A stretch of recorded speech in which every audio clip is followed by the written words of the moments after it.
वर्ष 2026 का पहला त्यौहार मकर संक्रांति की आपको बहुत बहुत शुभकामनाएं।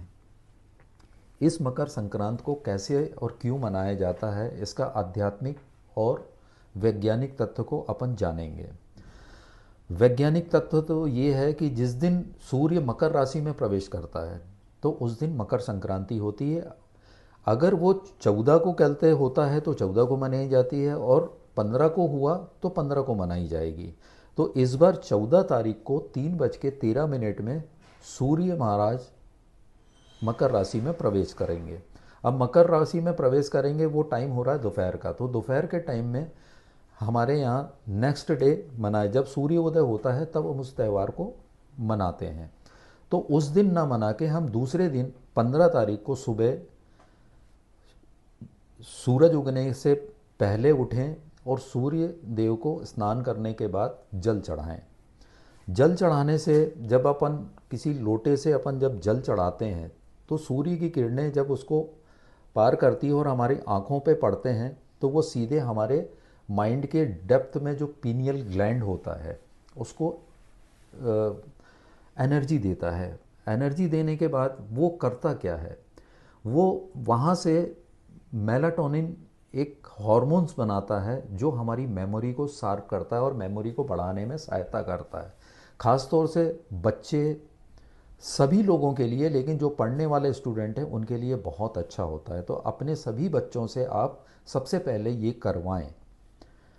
हम जब पूजा करते हैं, हम जिस महादेव की पूजा करते हैं, कोई जल चढ़ाने जाता है, अब इसमें हमारे ऋषि मुनियों ने जो व्यवस्था बनाई है कि हर त्यौहार में कुछ ना कुछ एक ऐसी चीज़ें जो हमारे शरीर को, हमारे मन को और आने वाले टाइम को प्रोटेक्ट करने के लिए, इस त्यौहार में ज़्यादातर सभी के घर में गुड़ और तिल के लड्डू बनाए जाते हैं। माघ महीना जो ये ठंड का टाइम चला और सबसे ज़्यादा ठंडी रहती है माघ महीने पे।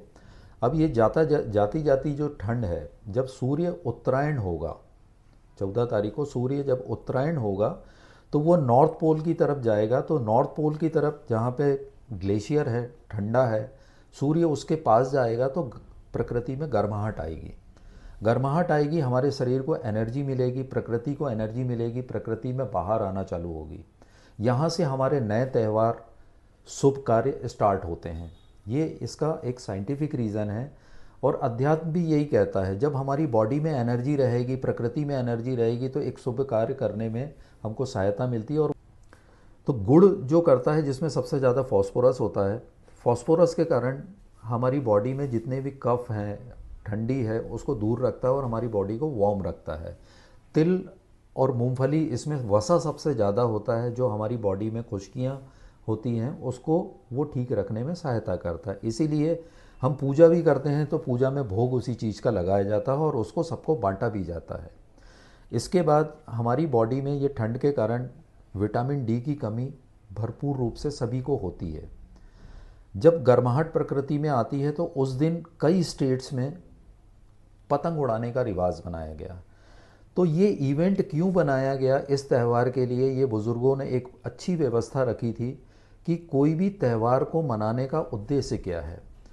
अब किसी भी व्यक्ति को अगर आप धूप में बैठने के लिए या धूप को देखने के लिए बोलोगे तो ज़्यादा देर तक वो नहीं बैठ सकता। इसीलिए जब अगर वो पतंग उड़ा रहा है, अब पतंग उड़ा रहा है तो कम से कम 1 घंटा, 2 घंटा, 3 घंटा पतंग उड़ाते समय उसकी गर्दन सूर्य की तरफ रहती है। और सूर्य की तरफ अगर वो कंटिन्यू देख रहा है तो उस दिन उसको भरपूर एनर्जी मिलेगी। इसीलिए इस इवेंट को मकर संक्रांति के दिन मनाया जाता है। कई स्टेट में तो बड़े लेवल पे कहते हैं इस त्यौहार को सेलिब्रेट किया जाता है। अब आते हैं अपन, इस दिन हमको क्या करना चाहिए, किस तरीके का दान करना चाहिए। मकर संक्रांति के दिन तिल, गुड़, इनका आप दान करें। और दान हम किन को करें, जो नीडी पर्सन है। अगर आप ब्लाइंड्स और हैंडीकैप लोग आपको मिलते हैं या दिखते हैं तो उनको आप कंबल भी दान कर सकते हो, तिल गुड़ का मीठा भी दान कर सकते हो। इससे आपकी आध्यात्मिक ऊर्जा पे ताकत मिलेगी। वीडियो के अंत में आप सभी को एक बार फिर से मकर संक्रांति की बहुत बहुत शुभकामनाएं। इस त्यौहार को अपने परिवार के साथ में खूब अच्छे से मनाएं और बच्चों को इसकी पूरी पूरी जानकारी दें।